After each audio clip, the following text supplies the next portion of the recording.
Hey everybody, welcome to Culture Doom. This is episode 410. I'm one of your hosts. My name is Brendan. I'm your other host. My name is Alex. Hello, Alex. How are you doing? I'm doing all right. Hi. I'm happy. Alex is happy. I'm happy. It is a Friday. Yeah. Usually not our usual recording time. Or it's our backup plan, our Plan B day. Yeah. Usually it's Wednesday is when we record, but we went to the pharmacy and picked up some Plan B after we got ourselves into a little bit of a jam. And sorry. What's that? Sorry. Yeah. I'm sorry. Alex said Alex was promising me he was going to pull out. That's the one promise I break every single time, along with the rubber. So nice. So since you're married, you can't really talk about this. No, I can talk about that. Poor Erica.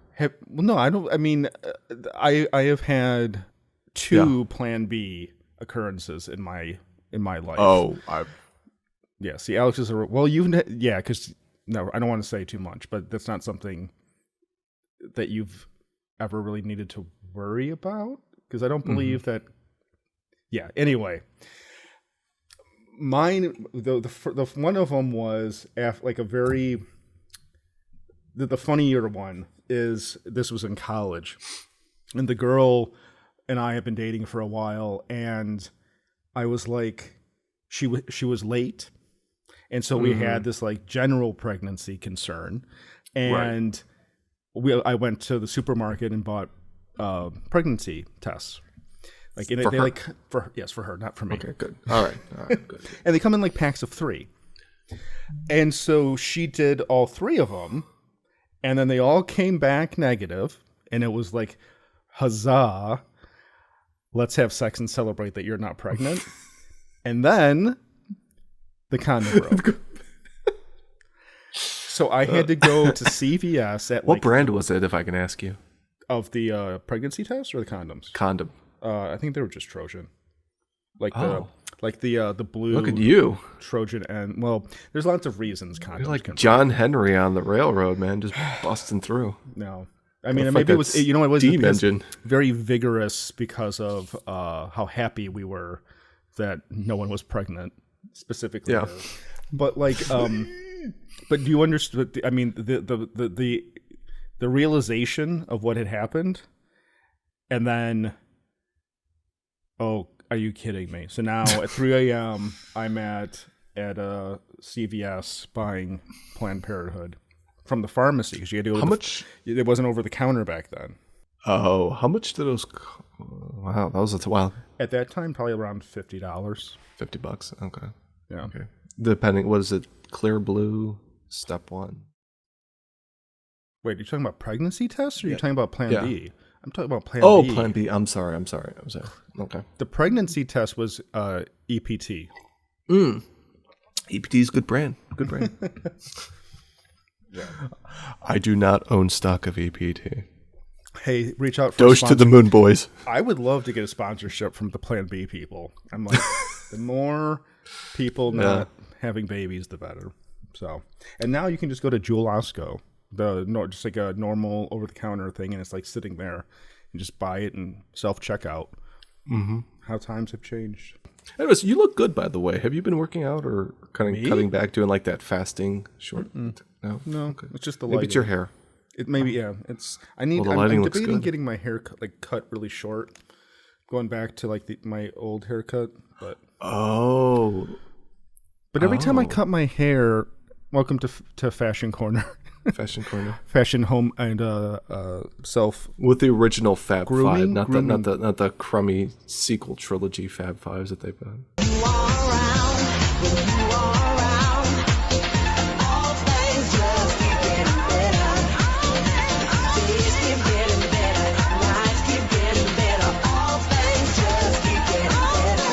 I mean, the new show got really annoying. Oh yeah, they even have like a Lego set for them. I'm like, nobody likes these guys. They like the old guys. Yeah, I went and met. Literally, not the new ones, but the old. Was one of their names Kai? Kai was the stylist. Yeah, I met him.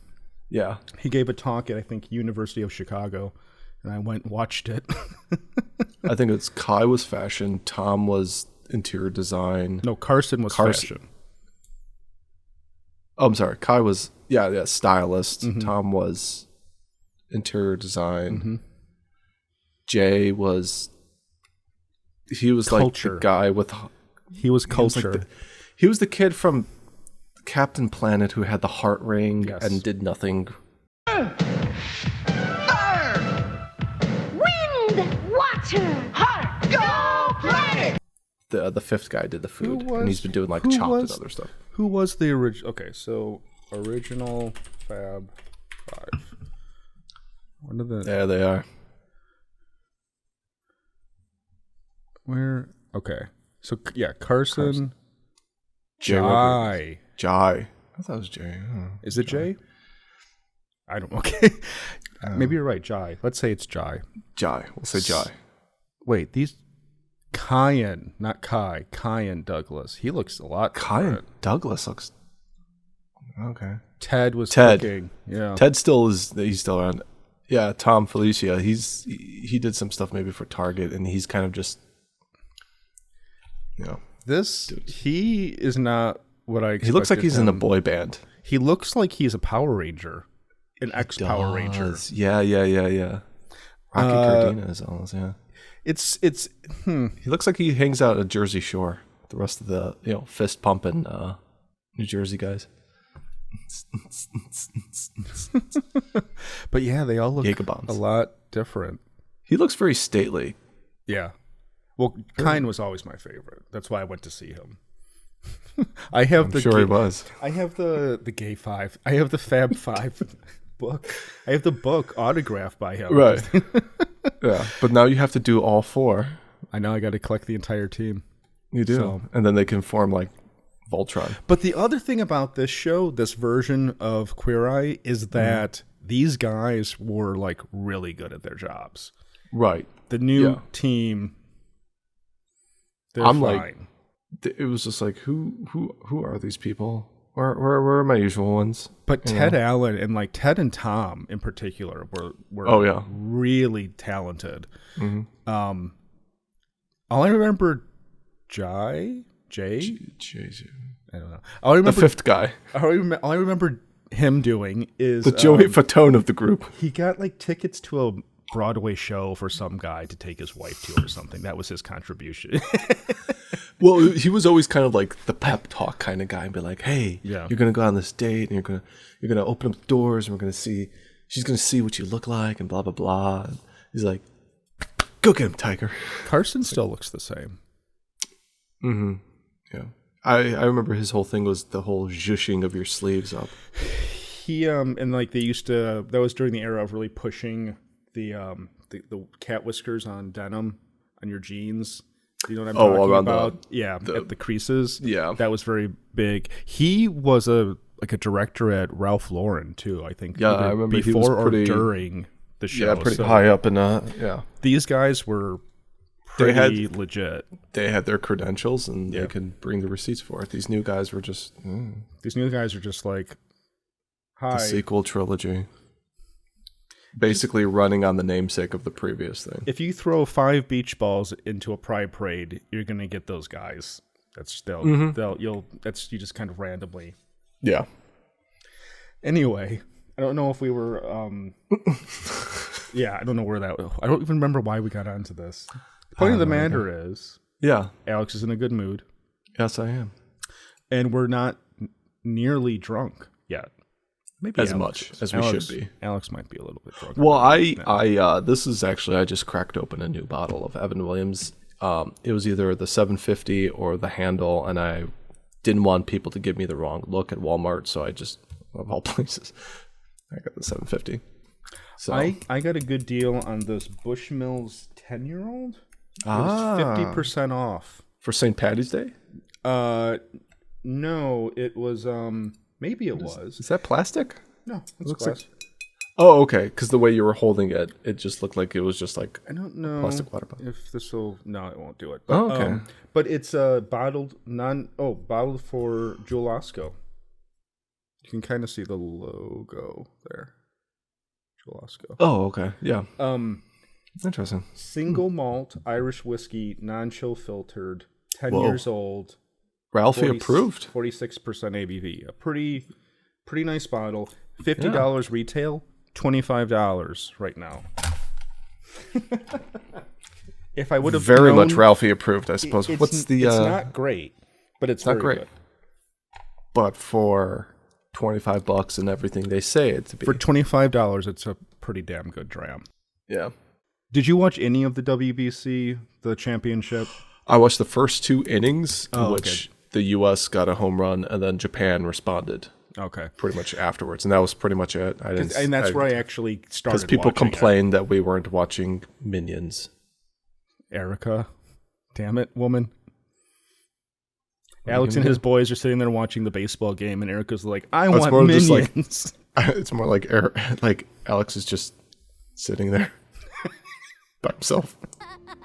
And he's being yelled at by smaller creatures to change it to something else. It was a fantastic game. I mean, I was certainly, in spite, it was the American in me outpaced the weeb in me. I was not. I did default to the U.S. team. Got to see Kyle Schwarber hit a home run and kind of bring hope to the U.S. coming back and winning it. But, Ohtani throwing the last pitch at Trout to end the game was pretty cool. Yeah, definitely. Yeah. Yeah, it was especially when Japan basically had almost like back-to-back game to play with, almost like next day basically. But yeah, it was from what I've heard, what I saw and stuff like that was pretty interesting too. It's it'll be interesting to see if next time, because is it every 3 years? Something like that. Yeah, it's not every 2, it's like 3 or something like that. If they're going to continue to gain in popularity after this game, and if MLB will relax their restrictions. They were particularly concerned about their pitchers, so right. Because were the pitchers only going 1 inning or 2 or something? Some of the pitchers only could go 1 inning. I think originally in that game they wanted the pitcher to go the first 4, but they took him out I think after 2 or 3, and then they went to like a bullpen game. But there was some kind of rule where if the pitcher throws warm-ups, they're out the next game. Because MLB was the teams were considering warm-ups as pitching, and so it's like if they don't pitch, then it doesn't matter. If they warmed up, then they're done. You can't use them. Right. And so there was a lot of restrictions, and just the teams withholding pitchers in general. So the U.S. was still playing with its arms tied behind its back. What would you think? I had an idea. What would you think if they? I know that it's kind of like not like a MLB All-Star game, but like a World All-Star game in a sense. What would you think if MLB, because there's so much concern about starting pitchers and players and injuries and stuff like that, since we're the season starts in like a week, what would you think if they were to basically be like, hey, let's maybe go with AAA players, maybe even college players for that purpose? For the WBC? The only problem it turns into is, teams like Japan and Mexico and the Dominican. They are, because they got their guys. They're going hardcore, Yeah. I get it. Okay. But that's why I'm conflicted. I understand, because I know you're not huge. I'm not huge into the WBC either. I still am like, no, MLB is all I care about. It was cool and I liked watching it and I'm glad I did. But if Seiya Suzuki would have played and gotten injured on the Japanese team, there goes this season. He injured him. I mean, one player did screw up their shoulder or their knee or something, and he's out the entire season. And it's like, that is a major problem with sending our boys to an exhibition match. So especially since you got contract money. That's the biggest thing. It's like the financial investment in these players, and then when MLB is making all these new rules about increasing the base sizes because of possible injuries, reducing pitching counts and stuff like that. And then they have this thing happen, and it's like it's a complete fluke. But at the same time, it's like, this happened when he's not even wearing, a Detroit uniform or a Miami uniform or something like that. But there's all the stories about how the pitchers in the championship game for the U.S. were saying, "Who cares what the team says? Like, I'll pitch no matter what. Like, do whatever you want." Yeah, it's a matter of national pride. They got into the national pride angle, and that all sounds very cool and very inspiring as after the fact. But what if Ohtani injured himself during that inning? It's not as cool anymore if your guy gets hurt pitching in spite of things. So anyway, you know what they sell at sporting events, Alex? Peanuts in the shell, which you eat the entire thing. I found out. We've talked about this before, but more relevant to our needs. Yes. I think they sell French fries there. They do delicious types of French fries at the old ballpark, along with the hot dogs, the burgers, the boneless barbecue dipped pork chop sandwiches with all the fixins you want there. But it's like a McRib? No. It's like an actual butterfly pork chop. Gotcha. Yeah, because they would do that over at the Cougars. They would do that. It was like the outside grill, and then when you order it, they're just out there on the grill, just kind of sizzling. And then they go and take it with the tongs and dunk it. They put it in the big Kaiser bun, and it's open go to town, man. Go to the condiments. It's the pork chop's $7, but the condiments are all free. Have yourself a ice cold or an ice cold Two Brothers beer and stuff like that. It's great stuff. But another thing they sell there is French fries. And I was thinking about what do people prefer in a French fry? You have your specialties. I know Nicholas, he likes to have your he really enjoys the sweet potato crinkle cut fries. But then Zachary, he likes the regular French fries, but they have that little a crunchiness, almost like a batter topping and stuff like that. Yeah, that's actually the very same one that I would be. Oh, is it? Thank you. Yes, that's the kind. So they've got it's the twice fried. Right. Yeah. So waffle fries is one of them, which I don't know who particularly rank these and stuff like that. Food Republic, I guess. I don't know. Well, they say waffle fries is the top one. What are your thoughts on the waffle fries? Okay, so I have positive feelings on waffle fries. I have lots of fond memories as a child eating waffle fries at Venture. If you remember Venture. Venture Bro. Venture had waffle fries at their little food court thingy, and you get a hot dog and waffle fries, and I'd sit there with my grandmother waiting for my mom to, I eat my waffle fries and have half of a hot dog, and when they arrive, they're always kind of like a pleasant little surprise at restaurants where because normally you don't see waffle fries that often. No, unfortunately not. No. So if they show up, it's always ooh, waffle fries. Yeah, if they're on the menu, it's definitely something to go and get, just because, like you said, it's so rare. I think at this point, it's you have to go to mom and pop hot dog stands, or you'd have to buy them at the supermarket frozen. Oh, that's a good idea. I haven't. And the problem is, unless you have an actual fryer machine at home, which an air fryer. Nobody has, or an air fryer, they just don't taste the same. Baking them, it's fine, but it has to be. The waffle fries, I do enjoy them because what's great about them is that they're kind of the tortilla chips of the French fry universe, where you can just scoop up as much ketchup or whatever dipping sauce you want to use for them. Can I just say that you use an edible spoon? Yes, as an edible spoon. I like that you said French fry universe. It's you've got the Marvel universe, the DC universe, and of course the French fry universe, FFU. Yes, it's just a universe. There's no multiverse here at all whatsoever. That'd be ridiculous. That's just silly and stupid. The next one are the Belgian fries, which I think would that be considered the natural cut? I think or so. Rustic fries, I suppose. Irregularly sliced double fried potatoes served in a cone with mayonnaise and other condiments. Okay, so I'm guessing it's probably a Belgian specific. Yeah, but for our purposes, we'll say the natural fries that have the skin still on it. Yeah. Natural uncut fries. Potatoes. It's I mean, part of me wants to say that those might be my favorite. With a little bit of sea salt and stuff. Yeah, I like olive oil. I like it all natural. I'm Belgian. Jeez. I'm looking for a picture before we. Okay, so the Belgian. Yeah. Mm-hmm.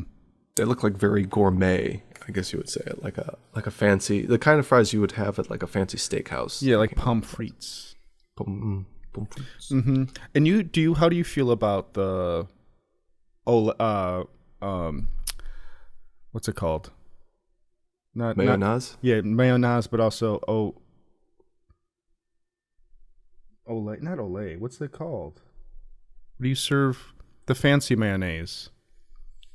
Aioli. There we go. Aioli? Yeah. I like dipping stuff in mayonnaise.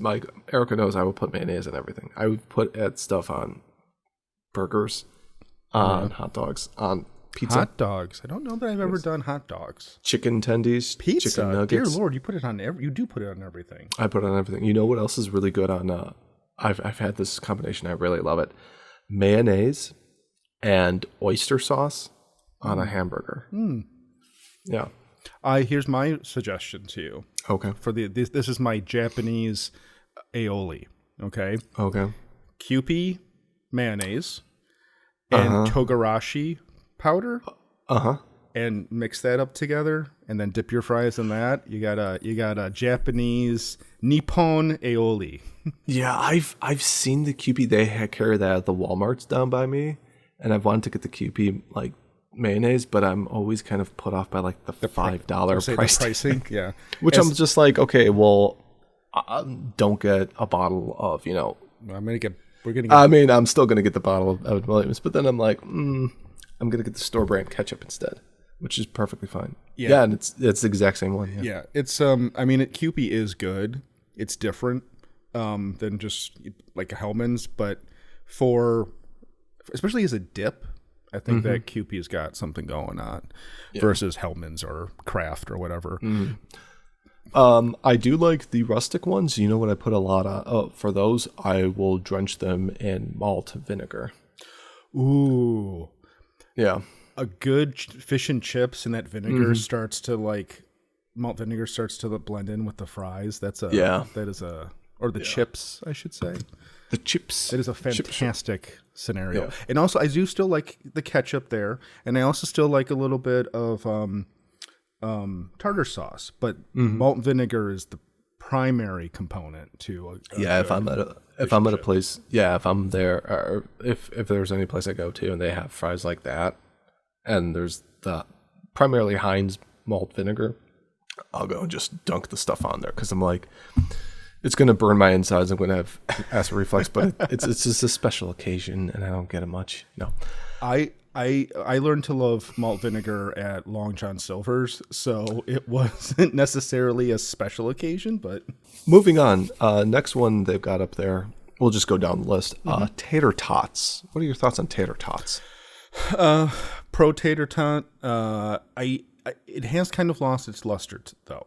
At one point, they were kind of like, oh, remember tater tots? We used to get tater tots in school. Yeah. And there was a bar down the street from work that had really good, like, peanut oil fried tater tots, and they were delicious. And it was a nice, fun thing to get while you were getting drunk after work at this bar and have a big thing of tater tots. Crispy tater tots, fantastic. Now they're kind of everywhere. Yeah, I think also, like you said, when you were younger, and I think tater tots are something that we enjoy more so as in childhood than you do in adulthood. Because, you know, like you said, when you're an adult, it's like, oh, we had to do them in a special way with like the peanut oil, or we have to zhuzh them up where they've got, you know, the truffle oil and the sea salt, or we put like, you know, the cheese and the bacon and stuff like that to kind of make it more of a dish itself rather than just a compliment to it. I do have to say also, my own kids, they're not really big fans of tater tots. We made them maybe once or twice for them, and they were just kind of like meh because they were so used to French fries. But I told them, I'm like, it comes from a potato, just like a French fry. Yeah. But yeah, tater tots. I don't know. I gotta have ketchup to dunk them in if I'm gonna eat them. But honestly, I at this point in my life, I kind of don't really go for them.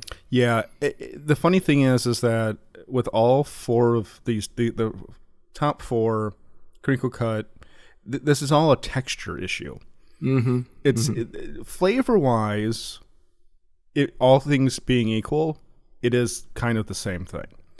But the mode of delivery of that flavor, it's shocking how big of a difference texture makes to food. It is.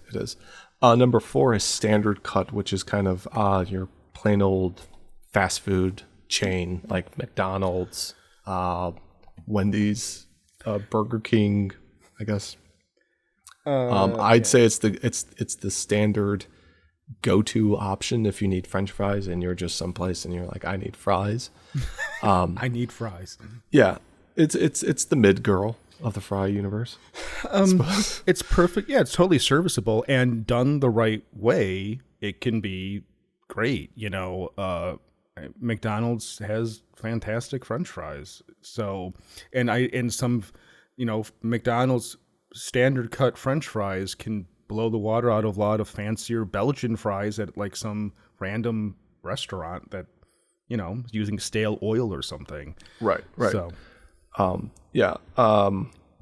garlic fries. I feel like that's kind of where you're already starting to hit like that gastropub type of thing. I don't really know if I've had garlic fries before. I've had like the fries, like they were kind of like standard cut with like a little bit of like truffle oil, but not like garlic. I don't know. How do you feel about like truffle oil? Of the like handful of times, it's been okay. I mean, I think unfortunately, like I haven't had enough experience with it. You're too inexperienced with truffle oil. I think I like it. I think I don't mind it. It just I'll put it this way: you must like it enough, because if you didn't like it, you would be complaining about it. Because there are things that you had once where you're like, "Have you ever had this? This is stupid." Yeah. Cow tripe stew. Yeah. Not going to do that again. Balut. Not going to have that again. I want to try balut. No, you don't. I'd like to consider trying it. All right. So with garlic fries, any of this kind of oily French fry, not a huge fan of. I think it's a little too heavy and like kind of makes me, a little too much oil going on. Like we don't need all of this stuff put on top of it, in my opinion. It's just a little too much, too indulgent, too decadent for me. Too rich. It's too rich, and I don't feel like there's much of a payoff really for that richness surcharge of French fries with stuff on them. There's a restaurant, Big and Little's in Chicago, that has foie gras fries, which I did try. And they were good, but again, way too heavy, way too much. I was like, oh God, I want to throw up now. Sounds kind of like an American version of poutine in a sense. An American hipster version. Yeah. It's just. But anyway, sorry. No, they're fine. Moving on, number 6, curly fries, which, let me tell you, Arby's curly fries. That's exactly where I went in my head. Then you have the sauce, or you have the ketchup, the horsey sauce, and then the Arby's sauce, and it's like a flight of sauces for fries. I love them. I go for them every time if we're there. We just went there last Tuesday, I think we were.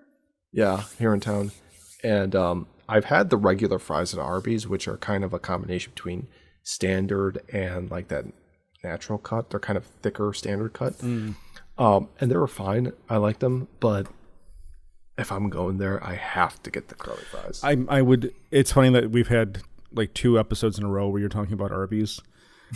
But I completely agree. I do kind of exclusively with the curly fries, the horsey sauce. or horseradish sauce for people who don't know what Arby's is. Because it's just so good. Yeah. It's perfect for fry dipping. Shoestring or matchstick. I think that is what our old favorite stomping grounds and recording studio, Steak and Shake, used to be known for. And yeah, when we were still doing that stuff back in the day, when you could, just be there for nothing but black coffee, shoestring fries, and cigarettes. I was gonna say, and chain smoking. Oh God, man, I miss those days. It was a nice, carefree era of our lives, for sure. Yeah, and the shoestring. I mean, really, when you think about it, we're drinking black coffee, we're having smokes, we're having some, good conversation and chit chat about, I don't know, Halo and stuff like that. And the shoestring fries were kind of like your bar peanuts in that type of sense. They were good with that like that hot pepper sauce that you could just kind of douse it with a little bit and stuff like that.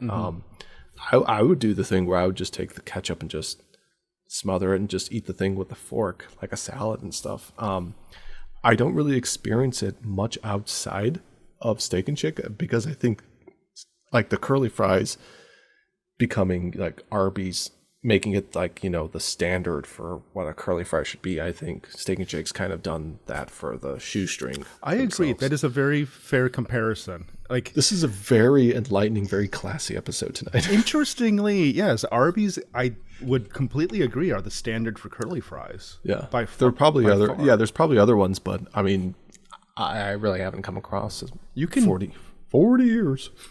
Frozen curly fries. I'm just curious to see. Look, the first thing that comes up is Arby's. Does anyone else make? Oh, so there's like brands like Ore-Ida or Idahoan or something. Wherever you can supermarket frozen curly fries. It's the Arby's brand. The Arby's brand. That's what you got to do. Yeah. Who the f is McCain? Get out of here. Only Captain Arby, please, or Cowboy Arby. Cowboy Arby's. Which I always thought it was like a Western theme, like cowboy hat, like a 10-gallon hat or that's what it is, whatever. Isn't it? But I think they've changed over the years where they're trying to make it look like a oven mitt. That's why they had the oven mitt puppet character back in the 2000s. But it's a very you'd have to. Those look like if you're a lobster man, crab people. If you're a crab people, that's the kind of oven mitt you use. It's a hat. This is what I grew up seeing. There's one in Chicago, I remember, that still has the hat. The one where I grew up in Aurora, there was one that, classic Arby's hat. I wonder beautiful.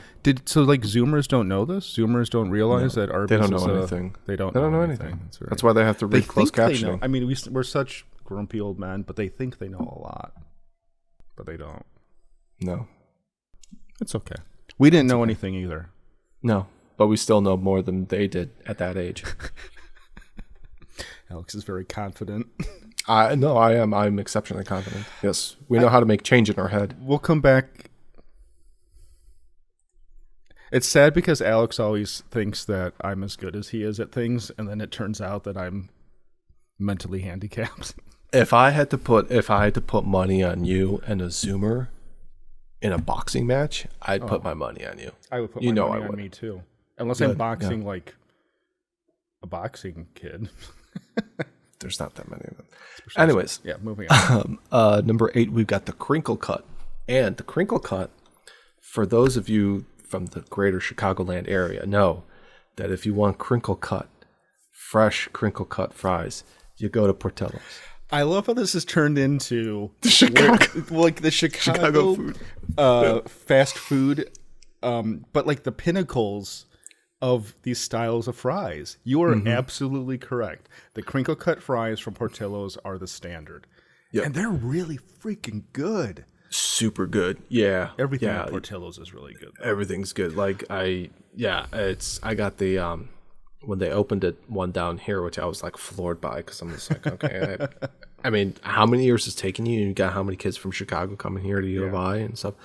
I went there. I had the, I think Erica got like a Italian beef or something like that, and then I got I think it was the half and half. It was the Polish sausage with the Italian beef over there. I got the peppers and stuff, and I got the fries, and I got the chocolate cake shake.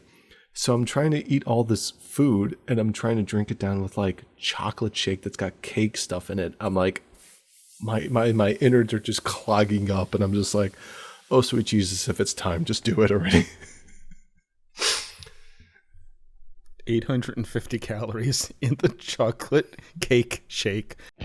Portillo's is known across the country for its savory hot dogs and crispy French fries. But most Chicagoans know that Portillo's best-kept secret is its cake shake.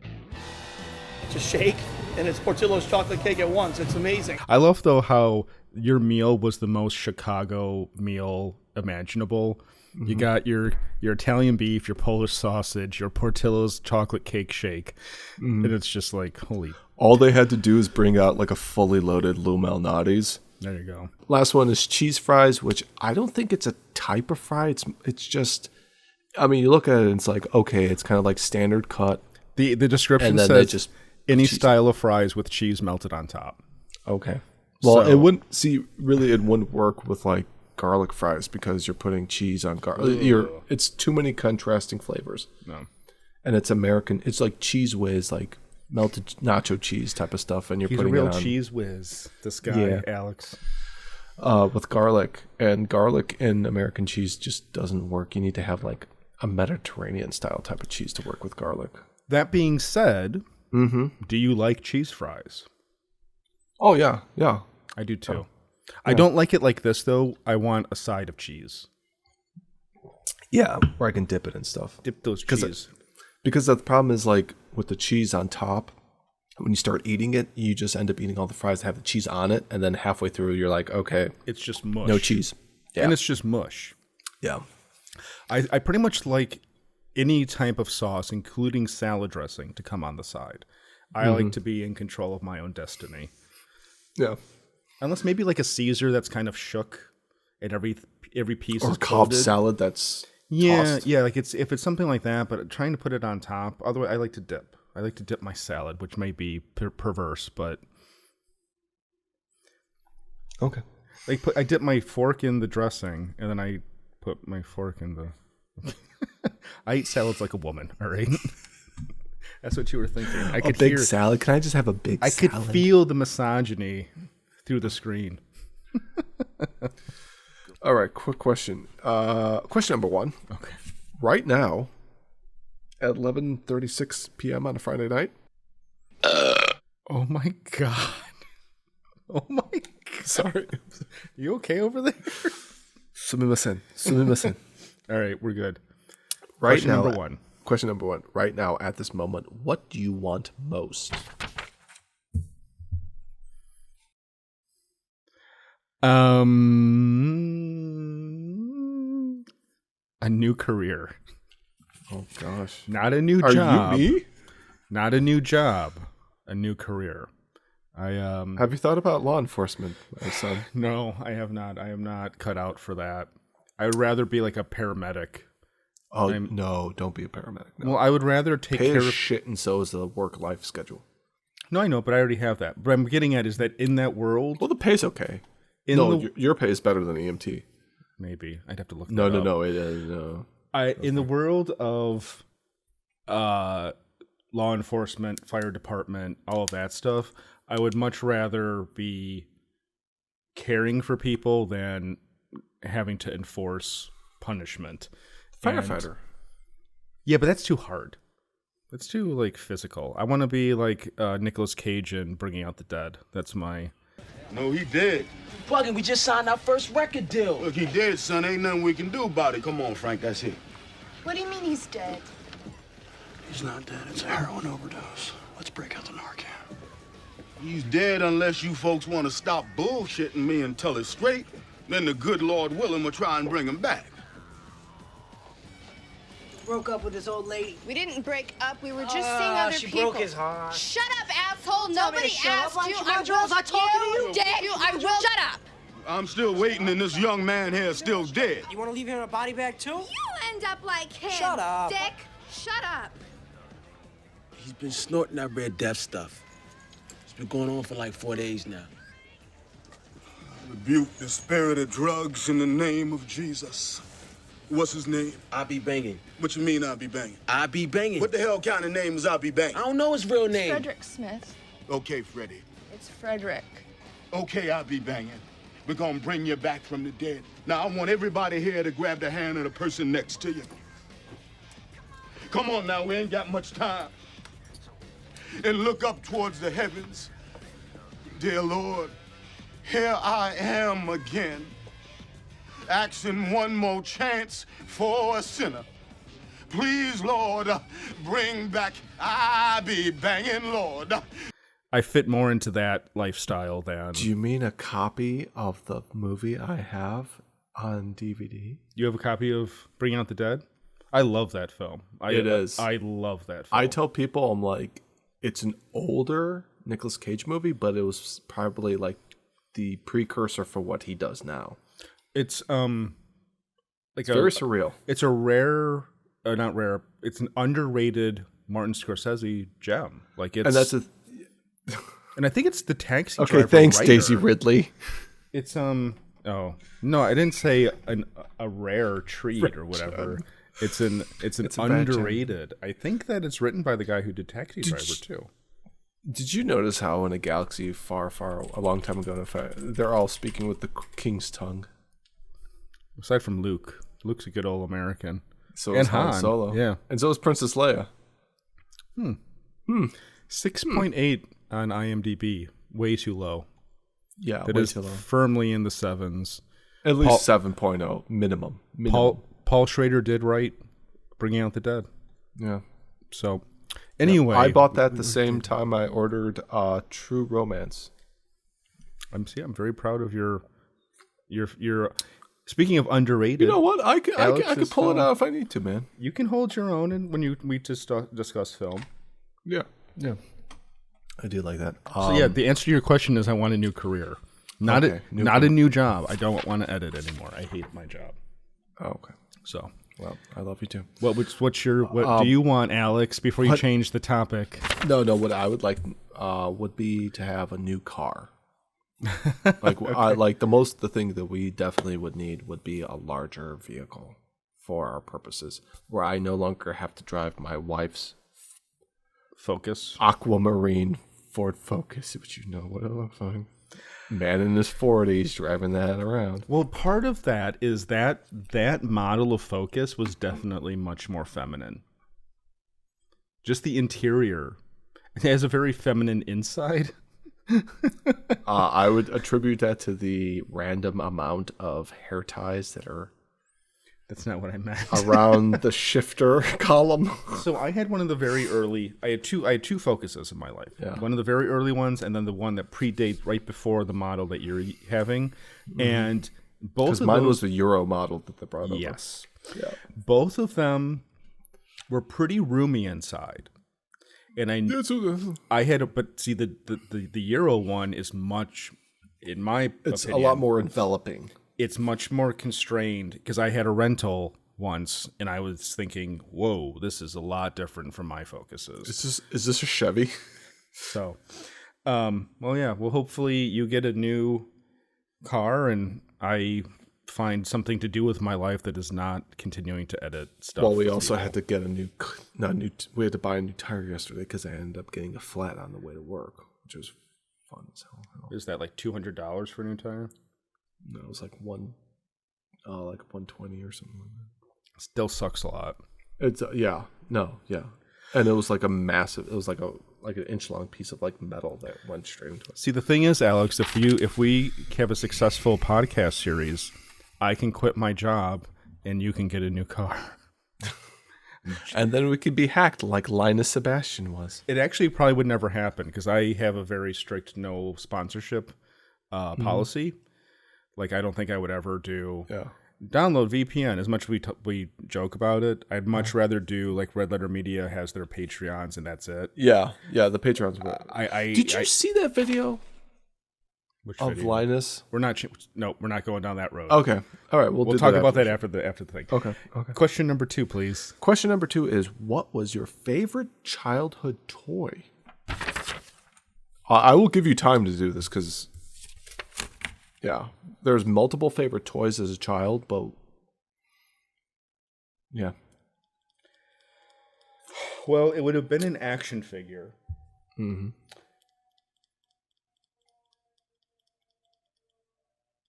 Oh. What do we define as childhood? What age do I have to cut it off at? 12? Yeah, probably. Yeah, that would be good. 10, 12, something like that. Damn it. Prepubescent, preteen. Oh, okay. Hold on, just give me. I gotta date something and see how old I was. Okay. That's cool. Yeah, just take your time. 1995. Okay. So I would have been 12. I don't think I had pubic hair, so I think it still qualifies as childhood. That's where I defined when I became of age. 18 was a great year. Prior to the day in the shower when you looked down, you were like, "What's that?" You know what's? I remember this is an aside. I remember during that like early puberty being like, "Come on, pubes, where you at?" And like really like thinking about your mom walks into you on the bed in the bathroom, and you're like pouring like Miracle Grow on yourself. No, it was more like I was like looking forward to it and like with like conscious anticipation, and then I don't remember it. I don't remember it. I don't remember it like happening. I have no concept of what that was like. Do you? About puberty? Pubic hair. Pubic hair. Like, do you remember like a gradual, or was it just there one day?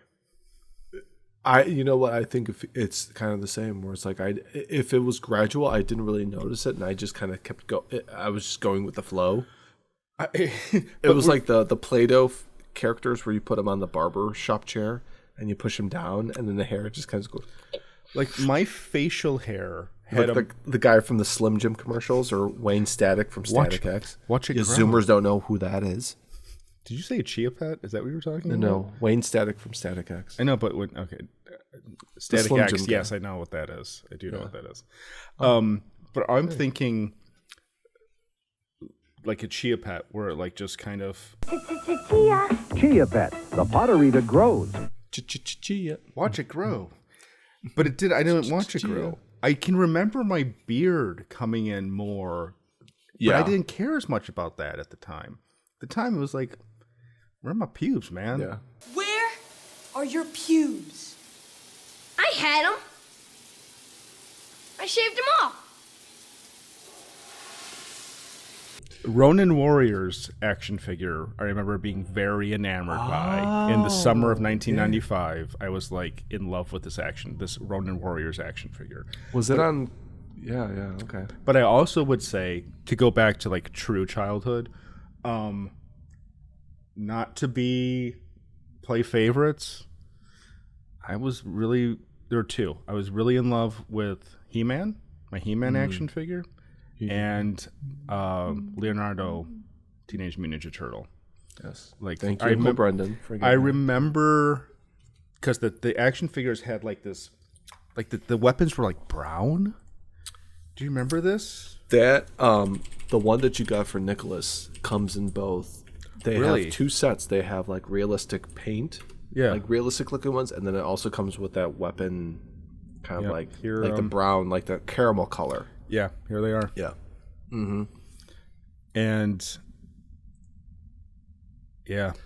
and his new thing now is that he likes to play with the different hands of Leonardo. So he has these ones which are open, so he can put them on on his bookcase shelf and be like, "Look, Daddy, Leonardo's climbing." And I'm like, "Take it off because it's going to fall in the middle of the night and you're going to freak out and cry, and I have to come and console you and drink another beer." When I can come visit the next time, I'm as long as he's still into Teenage Mutant Ninja Turtles. Oh, he will be. I'm gonna bring Shredder for him, so that Leonardo has a nemesis. Are you serious? Oh, for sure. You don't have to be that kind, dude. It's not that. It's.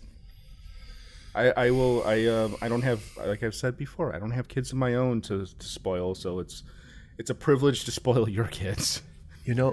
somebody will. Brendan. I've had my eye on having a Glock for a while. So Is that what Nicholas said? Nick was like, yes. Hunky Brendan, I'd like a Glock for Christmas. I'd like a Glock. No, actually, I quite frankly, I wouldn't want a Glock.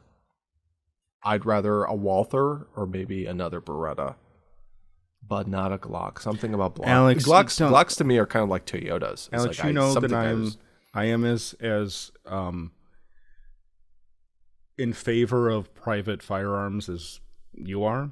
Mm-hmm. However, now that you have 2 young boys, I don't know that handguns are a great thing to have in the house. We'll get an AR. There you go. I mean, honestly, I dueling pistols. Rifles are just much more. I don't know. I feel like that they're taken more seriously. Even by like teens. Yeah. Like, hello, welcome to Second Amendment Doom. Merc Jam. Well, what 4chan says is that small children are better suited towards squad weapons because it helps them build teamwork. And Alex, what toy were you into when you were a kid? Like the whole thing gets censored. It'll just be like a feed missing over you. Or the drunken camera operator is like, we'll be right back. Technical difficulties. It's the perfect. Yeah, The Simpsons kind of made the perfect graphic for technical difficulties. Yeah, and then they got crappy when season 13 rolled around. Probably I would have to say one of my favorite toys as a kid was maybe Dino Riders. I would have to say. Yeah, Dino Riders. Which Dino Rider was your favorite?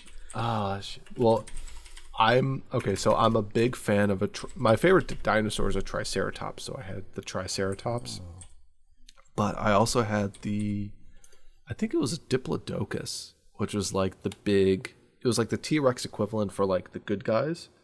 Yeah, that's the one I had, and came with the Cobra and then the Shark Guy as the tail gunner. I love that Cobra, thing. Yeah. Shark Guy, yep. And then I had also the Diplodocus. I think it was the Diplodocus, or if they still call that species Diplodocus. But it had like 2 pods on the side that would pop open, and then you had like the hero characters. How do you spell Diplo? DIPO, DIPLO, DOCUS, I think it is. Diplodocus. Or it might have been Brontosaurus. I'm not. Yeah, there we go. Oh, yep. I had that too. Mm-hmm. And his head and tail moved. Here's the thing: guys in Hollywood, if you want to resuscitate, I was going to say it was a Brontosaurus franchise. Okay, Brontosaurus or what? But no, it is. You're right. You're right. Diplodocus. Because I think they might have. There was one dinosaur species that they've changed the name from, like Apatosaurus to like Diplodocus or Brontosaurus to something else. If Hollywood wants to resuscitate a series for streaming purposes, Dino Riders. After years of peaceful existence on the distant planet Valoria, Questar and his people were forced into battle. The power of their step crystal ripped a hole in the fabric of time, sending them backward to prehistoric Earth. Unaware that at the same moment the evil Emperor Krulos was plotting to capture the step crystal with his own grotesque Rulan forces. And so, the battle continues in a new place and time with Dino Riders. You need to do this. They would make it CG, though. You know what? It doesn't matter. Just put toys out. This thing is so... Look at that. Cool. They were like, we're going to combine G.I. Joe with dinosaurs. Let's do it. No, I had this, and I had like one of the ones that sort of like... I don't know. It was like the bad guy had little mandibles. Do you know what I... Oh, like... Dino Riders. Pinchers? Yeah. Okay, yeah. There was. I'm just curious. I had a Deinonychus. Yeah, that guy. He was like an insect, like an earwig. Yeah, it must have the villains had the hammerhead sharks, the cobras, the earwigs. There was also like another type of insect-looking guy. Yeah, that's the one I had. Yeah. I don't know what he came with. That's pretty creepy. That looks like a G.I. Joe. Is that Kamen Rider? I think that's Kamen Rider black. He looks like he's sitting on a motorcycle, but he has no motorcycle. I thought these were all supposed to bow-legged. be. I thought these were all supposed to be Dino Riders toys. $50. So I was very What are you, confused. insane. Anyways, yeah, but those are some great toys, and they were. What was cool about them is that they were motorized, so you just slap like a C-cell battery into them, and they just kind of. And what's amazing is that there's the molds, the casting molds are still around because you go to stores from time to time and you see some of these dinosaurs. I mean, they don't have all the cool missiles. And stuff, repurposed. Yeah. So that was some of some really cool favorite toys of mine. Of ours. Of ours. Later on, when I was older, I had I finally, because of Power of the Force, I was able to get my hands on Boba Fett's Slave One, and then an AT-AT Walker and stuff like that. But that was way later. But back in the 80s, that was some of my stuff. But I was, I mean, you were the He-Man guy. I was the Thundercats guy. So yeah, Power of the Force was the weird era of Buff Luke. Look at that. Where it was like, well, gorgeous. What the frick? And then you look at the picture and you're like, what the heck is this scrub? I want to go pick up some power converters. It's like the Virgin Luke versus the Chad Luke. He's got the square jaw. Although, like this, I remember. Oh, I can't see it. I remember because this Jedi, Jedi Return of the Jedi Luke was pretty normal, but even this one, he's pretty buff. My brother had that one. He was fun. It was funny because he had Hoth Luke, like Pilot Luke, and the vehicle he had him in was his Tatooine land speeder. But then I had I definitely had Boba Fett. The Power of the Force Boba Fett. I had an AT-AT Walker that came with General Veers and the AT-AT driver, the Slave One, and then I also got Dash Rendar and the Outrider. I had Dash Rendar too. Yeah, and then Prince Shizor. We've talked about how his outfit looked like it was the lining to like a station wagon. Yes. Grandma's oven mitt. Do you remember this? Yes. Okay. And then the ship was weird because it was like it would convert where it would, you could twist the hull. Yeah. And it was just... There he is. There he is. He had this backpack with his rifle. Yeah, it was just... Yeah, he looks like he ripped out the padding from a station wagon. Like what? Sorry, not for me. This character design. If Disney said we need to include Dash Rendar in the series, if I was them, the first thing I would do is remove this shit. This is not. Yeah, and then you'd follow that up by saying, there's this character called Kyle Katarn. Oh. I saw an interesting article come by on the Wire that combines two of my favorite things, which is ridiculous laws and making fun of British people. Oh God! Is it that time of year again? We don't have to wait until July 4th to do it. That's true. I was going to say Christmas came early, but I should have said Independence Day came early. So, and as usual, I have. What do you? Don't show. Oh, passed out. God, do you still have a camera? Do you have a camera on Nicholas still? Yeah. Oh, okay. Yeah, because he sometimes tries to hide and do goofy things. Because he knows that you're watching him. So he'll hide in a certain corner that he thinks he can't be found in, and then we just rotate the camera. Wait.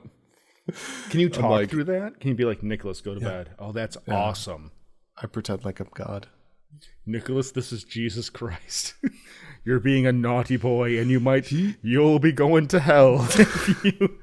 He comes up with interesting. He goes like, Daddy, did you know that Jesus likes the bad people? I'm like, well, yeah, because that's his job. Yes, that is his job. Okay. He's like, yeah. Well, we have interesting philosophical discussions.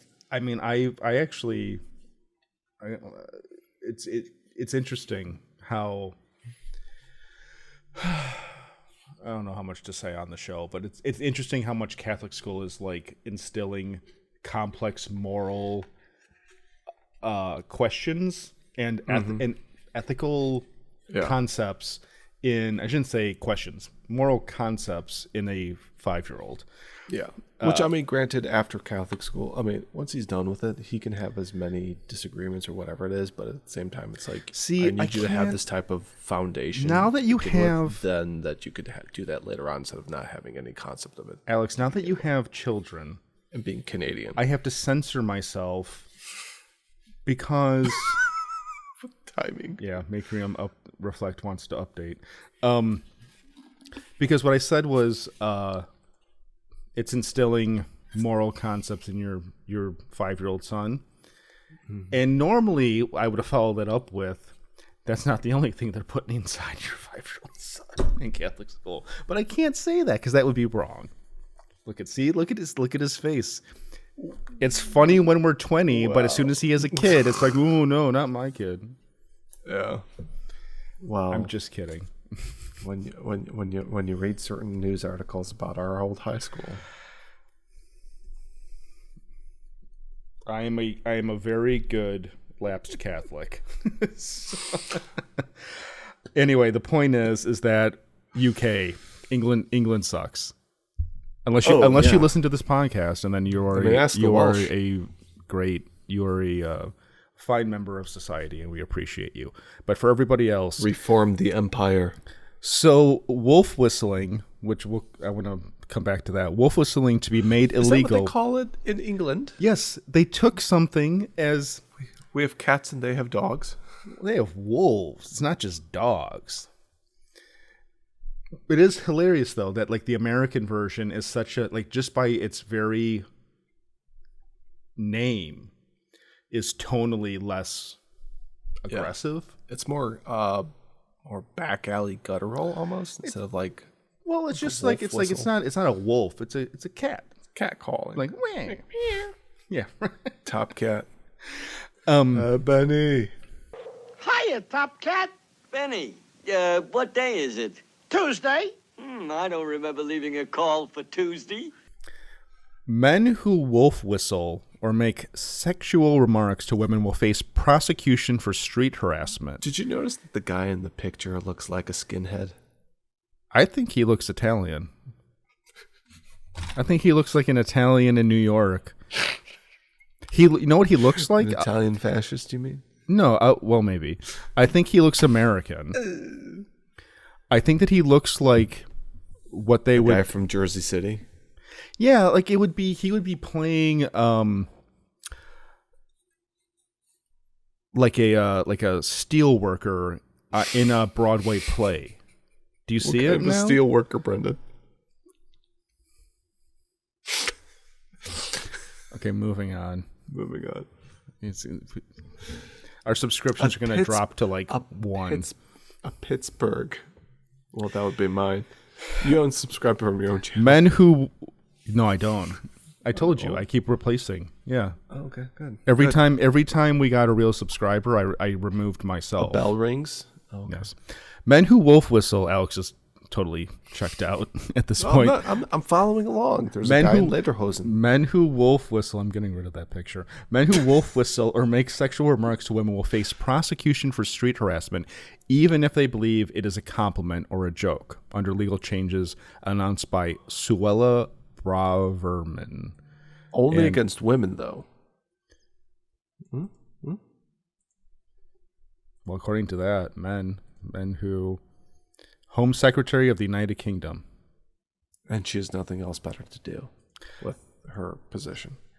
The Home Secretary is to toughen a proposed new street harassment law so that potential offenders cannot escape prosecution by claiming they did not realize their behavior amounted to harassment. So there's a bunch of this stuff going on.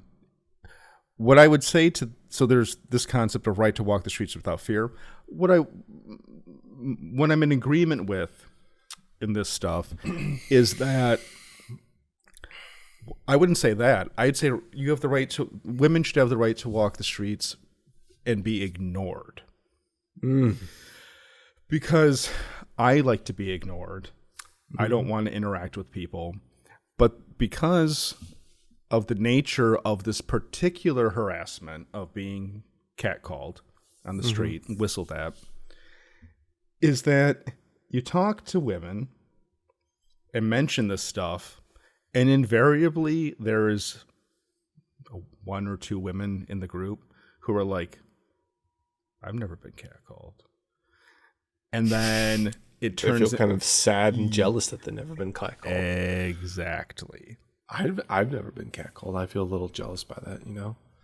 I mean, there's been a few times it was like, you know, hot and sweaty in summertime, and I had some really short shorts and a jockstrap on and a cut-off tee, and I'd be walking down there off of Belmont to Boys Town. Nobody fucking gave a shit about me. I don't know if that's true. I think that if you did that, you would Well, get I was going to visit you. Frankly, you would have gotten catcalled if you did that in Boys Town. And then I'd be like all sulky, and then I heard a whistle. Especially if you grow out your beard, yeah, and have your jockstrap on. Oh, you would, Alex. If either of us showed up at the freaking Pride Parade like that, it would looking like Archer in Miami. It would take 15 minutes before someone would be like 5 before someone would be like grabbing your ass and like. Men are intense. Yeah. Oh, there's comments. Holy, 767 comments. God, all the boomers are bored. And here's Rusty Shackelford. I don't know if I want to agree with this, but I just like, this comment, are people really that dependent on the government that they need to arrest people for offending them? In the UK, yes. Yeah. Yes, they are.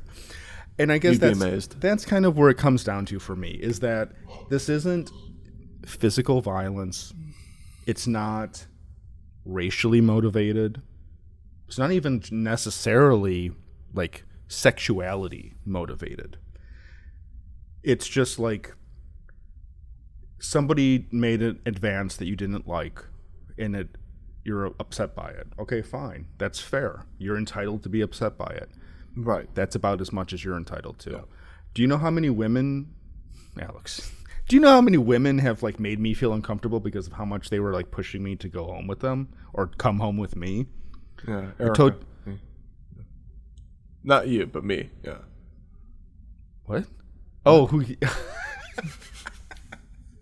You really poorly phrased that, but now I understand what you meant. I know. But no, I had an experience my last date I told you about, where I was like, I think I'm going to go. And she was like, "Oh, are you going? Like, so am I coming back with you?" I'm like, "Yeah." You looked her up. You looked her down. It's like, "Yeah." I'm like, "No, you're not coming back with me." I've learned one thing. You were not in the last chopper out of Saigon, lady. No, I mean, like, that was a whole other situation. It had nothing to do necessarily. Well, maybe it did, but also no. Yes. Yeah. But my point is that I have definitely been in awkward situations where I'm telling someone, please stop hanging on me and stop touching me and stop doing what you're doing. Because you smell. But there is... My point is that everyone, if you're an adult, you're going to get into awkward situations, especially sexually. And that does not mean that you need to throw people into prison unless they actually are doing something physically aggressive. Physically violating, yeah. You don't need to have the weight of the government, If someone whistles at you as you're walking by, and then that's the extent of it. Yeah. Sorry, no fines, no prison time. Yeah, that's like you don't need to be bringing the force of the government out to end every single little thing. It gets ridiculous. I no longer really endorse like Penn and Teller's political ideologies anymore. But one thing in one of the early episodes of Bullshit that Penn said was, if somebody says there ought to be a law, there probably shouldn't be. Adding new laws is not the solution to the problems. No, and now we fast forward to 2023 version of Penn Jillette and. That's, but he's still a great magician, and I think his heart's in the right place. I just don't really agree with what he says anymore. So Teller, on the other hand, yes, I agree with everything Teller has to say. I got a birthday present. Oh, congratulations. The rye beer? The rye beer, yes. Mazel tov. No, my liquor present was well, a very fine cocktail at dinner. I went to a very nice restaurant for dinner, and then with my mother. And then I hadn't had it in a long time, but Monkey Shoulder. It's a blended malt. Oh yeah. It's pretty good. Monkey Shoulder. Mm-hmm. What's the other one? Is it Sheep Dip? Is another one? Yeah, Sheep Dip, and then there's another animal themed one. Yeah, animal themed one. But yeah. So what I get, but this is just kind of like a minor little thing, but it's like the back in 1983 memory little thing. Just like a little. It's almost. I love those cards. It's those like cards a are giant. great. It's like a giant card. Yeah. Right. So. Wow, that's like a menu. Yeah, it's huge. Sorry, I don't want to run over my cat's tail, so I'm just watching out to make sure. But so the funny thing about this, and I started laughing looking at this, just because of how utterly bizarre the decisions are. So it's like, we're talking about kids' TV, candy. It's just like, remember movies and Oscar winners and television shows? What did things cost? All right. They just start crying. Get ready for this. Yeah. So this is saying back in my childhood in 1988. Okay, so we were 5. So that's when they counted as like being like conscious of things. Oh. Right? Kids TV.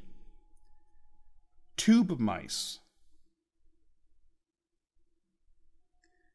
Rolf's Cartoon Club. Huxley Pig. Stop It and Tidy Up. Are these American things or is this a British card? China. Children's Ward. Children's Ward. The Raddies. The Wonder Years. Okay. That wasn't a children's show, but okay. Barney. Weird. Barney and Friends. Barney was not in 88. That wasn't our... I mean, I think that Barney technically was, but he wasn't popular.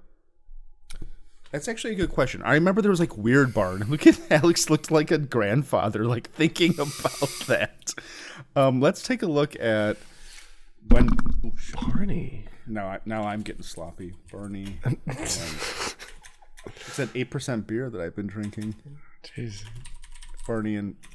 I think I'm looking at the feed from OBS instead of the actual freaking 1992. Yeah. Remember there's like a weird Barney though that like didn't look like the other Barney. I remember there was one girl on Barney and Friends that was like much older than the others. And she was getting very noticeably developed. She was the leader. And she just kind of like disappeared within a few seasons. No, 1988. That is true. Oh, okay. So there was a weird version of Barney that nobody saw. Yeah, which is weird that they would actually mention it in the card when... That was an American show, wasn't it? Yes. Okay. It was on Channel 11. My brother and I were into Barney for like a split second, and then we were just like, why are we watching Barney? You were into Barney for a second? I think we're a little bit older, and they were just like, oh, this is... I swear that like mainstream Barney was like 92. I think it was because it was the older girl that was kind of... Mm-hmm. Oh, okay. Oh, yeah. Thank you. Babar. I knew who Babar, yeah. I knew who he was, but I don't remember a show based on Babar. I remember renting... books. I remember renting videos from Blockbuster with Babar. How there was like the Elephant Kingdom and then there was like the Rhinoceros Kingdom that were like their TV, not kids video rentals.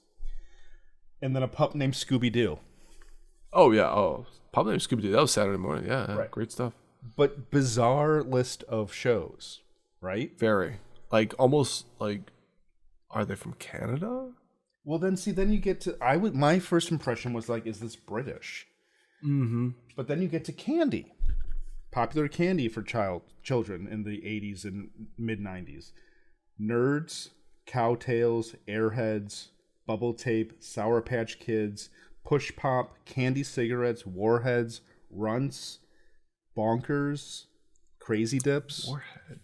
Warheads. You didn't have Warheads? No, Oh no, we did, but I was just thinking Warheads were further on in the 90s. This up goes up to 95. Okay, 95. Yeah, probably. Okay, yeah. 88 to 95 is childhood, according to them. That is a very well. How thick is that paper stock? Well, it's a cardboard. Oh, geez. It's very fancy. My mom spared no expense in this bizarre back in 1983 thing. Okay. All right. The toy stuff is a little. Oh, okay. No, wait. There is a very strange addition to the toy section. Okay, good. This is what we're talking about. Talking Computron, which I'm just going to consider like any of those like weird talking computer things. Mm-hmm. Koosh balls.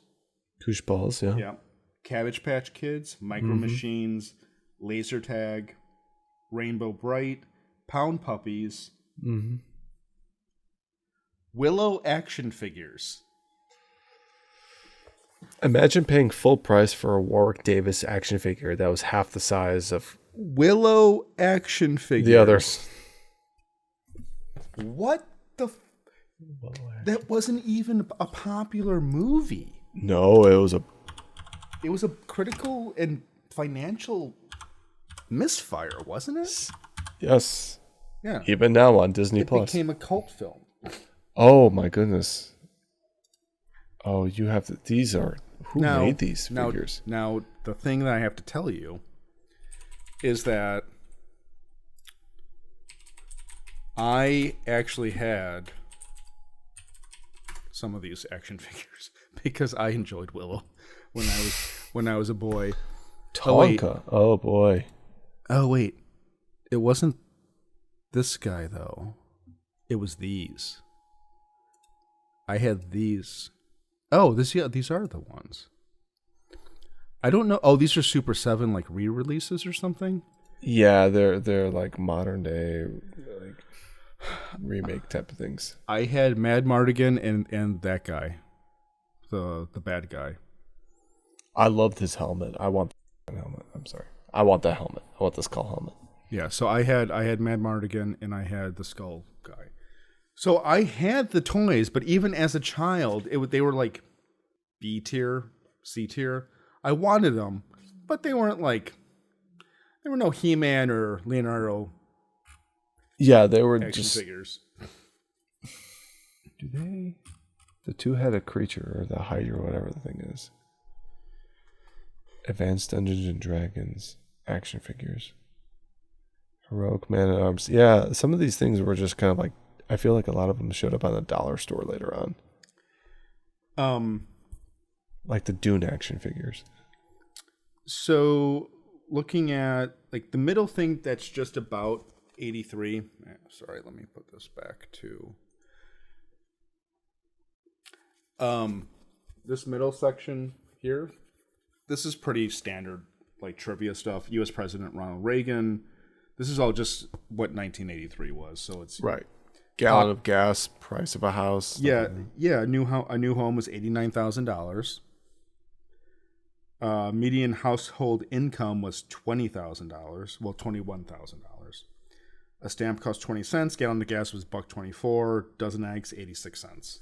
Like just sort of like whatever. Microsoft Word was first released in the year of our birth, Alex. Oh. But then you get to my teenage years section. Oh boy. And things completely derail here. Oh, okay. Lay it on us. All right, so teen TV. This is like middle of the road. Buffy the Vampire Slayer, Freaks and Geeks, Sabrina the Teenage Witch. Isn't the song like CW or whatever? Yeah, that trash. Freaks and Geeks were on NBC and they got canceled after like half a season. But like the WB is Buffy, Sabrina, Dawson's Creek, Roswell. Yeah. Yeah. Felicity, Daria. Daria was MTV and it was mid to late 90s maybe. Odd Man Out, Undressed. I don't know what that is. That MTV. Undressed was a like a teen soap opera type of thing. I would watch it thinking like there would actually be a chick showing her top, and there never was. Like any sex scenes was just her and a girl in like panties and a bra. And I was just like, what's all these sex scenes where the girl just never takes off a bra? On network television. On network television. Outrageous. On basic cable. But I love that Daria somehow shows up on this, like, your childhood. She's such an odd woman out, even on this list. And not The Simpsons. One of the most... Or Beavis and Butthead, or South Park. Way more iconic series than Daria. Yeah, because Daria was a spinoff of Beavis and Butthead even. Music, teenage... These are the most iconic songs of our teenage years, Alex. Okay. Are you ready? Yeah, Limp Bizkit on there? No. Okay. This Is How We Do It by Montel Jordan. Total Eclipse of the Heart by Nikki French. I know the song, but I had no idea who. I thought it was an 80s song. It's All Coming Back to Me Now by Celine Dion. That I will allow. Yes. I Love You Always and Forever by Donna Lewis. This is not iconic teenage music. This is VH1 music. But even in VH1, but even like with like Q101 alternative. Yeah. No, none of those. Like B96, like pop and rap 93 and hip hop. XRT 101.9. None of this I mean, these are songs this I know. This is 100.3. Aside from the Celine Dion track, this is all very like middle of the road. It's all coming back to me. You touch me like this. Electronics is like pretty fine. PlayStation, Discman, digital cameras, a Talkboy, which Talkboy is way too advanced. Old. Well, that should have been in the childhood stuff. Yeah. Now we come to the creme de la creme of the what the fuck is going on. Iconic cinema from 1996 to 2002. Oh boy. The most famous one, Phantom Menace. Fear and Loathing in Las Vegas. Yeah, because that's what I'm saying. That's the most famous film on this list of iconic cinema from 1996 to 2002. That kids our age got into because they wanted to watch that movie. Sorry, I'm just setting up something. A rant. Something coming. Something to look back on really quick. Okay, so Fear and Loathing in Las Vegas. Halloween H2O, 20 years later. This is in order of significance to film history. And that's the second. That's the second most important film on this list. Oh. This is a film that I saw in a theater and is one of the only films that I've ever talked through. Because nobody in the theater was taking this thing seriously.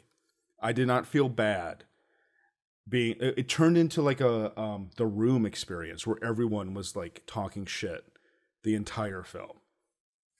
Okay. Oh, here we go. Oh God, it continues. I Married a Strange Person. Hilariously, the other film with a similar title, So I Married an Axe Murderer, is more important to 90s cinema than that thing. Woman! Whoa, man! And what's hilarious about this, so do you know what I Married a Strange Person is? I've never heard of this in my life.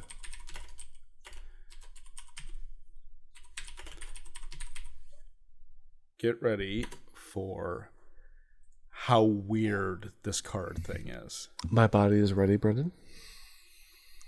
I Married a Strange Person is an animation directed by Bill Plimpton. Do you know Bill Plimpton by any chance? He's a very famous animator. I know his work. Fritz the Cat? No. Okay. He did the The Oblongs? No. Okay. Sorry. Sorry.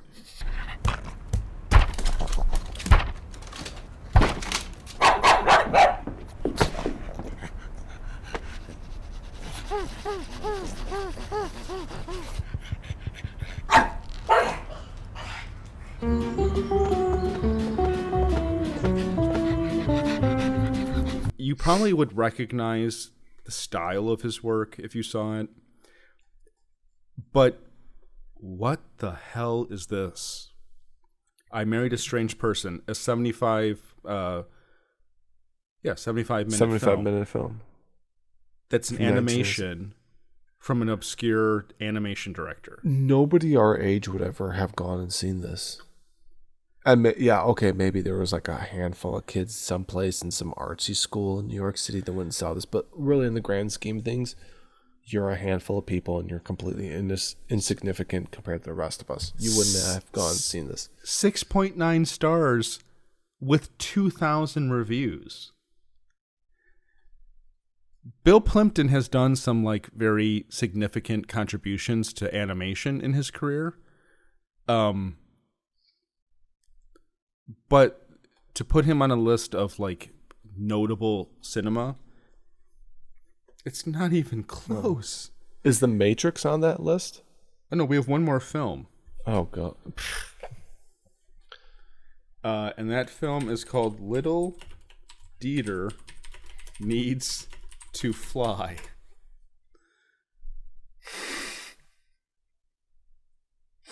I have no... German-American. Oh, is this by Werner Herzog? Oh, Werner Herzog movie is from our... Oh, okay. Where did this thing come from? Did your mom get this? She did. I think she probably got it off of Amazon. There's no copyright. There's no anything. But I just want to take a moment. Okay. So our films are Fear and Loathing in Las Vegas, Halloween H2O, I Married a Strange Person, and Little Dieter. These are the notable films from 1996 to 2002. Well, Little Dieter got, what is that, an 8.8 out of 10 or something? With 6,000? Yeah. Mm-hmm. 6,500? That's probably the best. Well, I think Fear and Loathing. Thank you.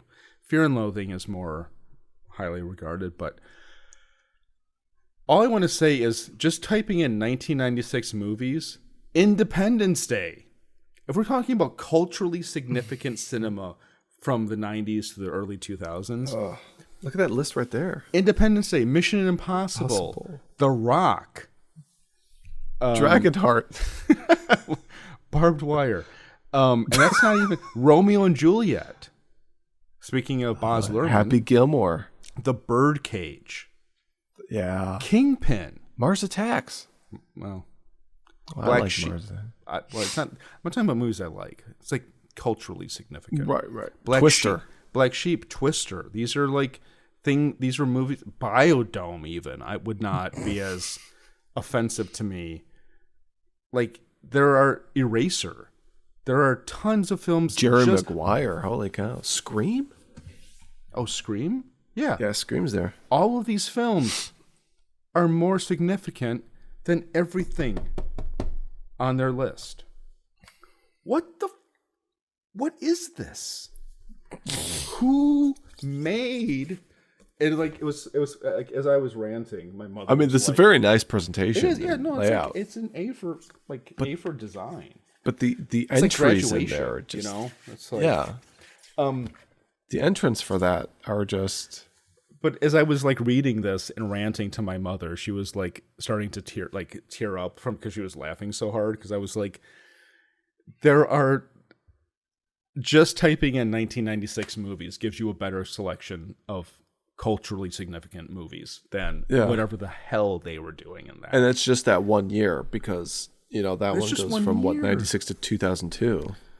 So I would have put Scream on there. I would have put The Matrix on there. Alex, 1999 has some of the best films that I've ever seen.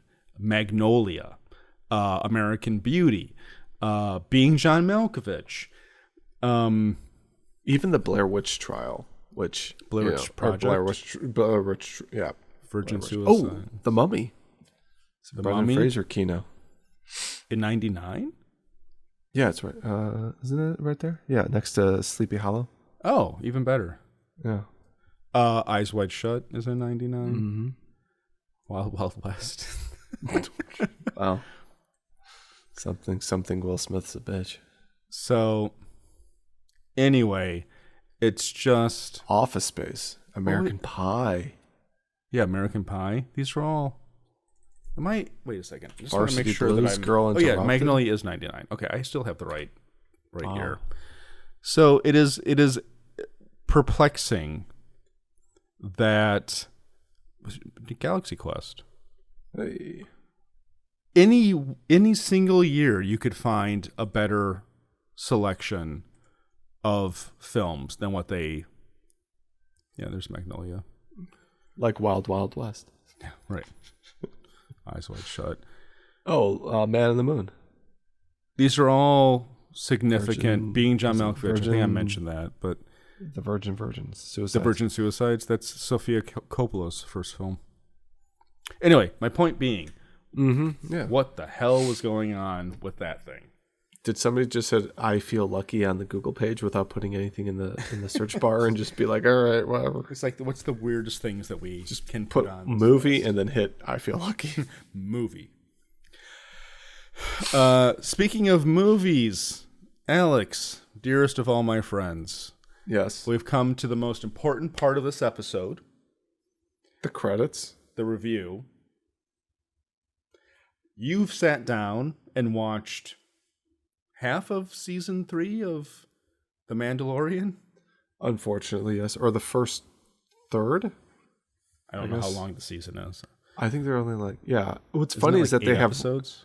something like that. But I find it funny that a lot of streaming shows have a runtime under an hour to somehow allocate for potential advertisements if they were ever broadcast on television. As much shit as I give Netflix, they never really pulled that. They did whatever. You'd have a show like House of Cards. House of Cards was, you'd have an episode that was an hour and 10 minutes, and then you have an episode that was 45 minutes, and then you have an hour that was 55 minutes. You know, like they just kind of were like, what's the best pacing? What's the best that we can do for that? So, but yeah, Mandalorian is the important thing. Yeah. Alex, what do you have to say about The Mandalorian season 3?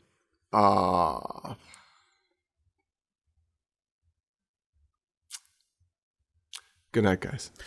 Would you please do me a favor and wrap up this week's episode of Culture Doom? Yes. Thank you very much for joining in with Culture Doom, episode 410. If you have any questions, comments, hate mail, or offers of Bitcoin, please send it to contact@culturedoom.com. We would greatly appreciate that. Papa Elon. Send us your PDFs. And tell us what Linus should have done and not have done. Anyways, on behalf of Brendan, this is Alex saying double botching you until next time.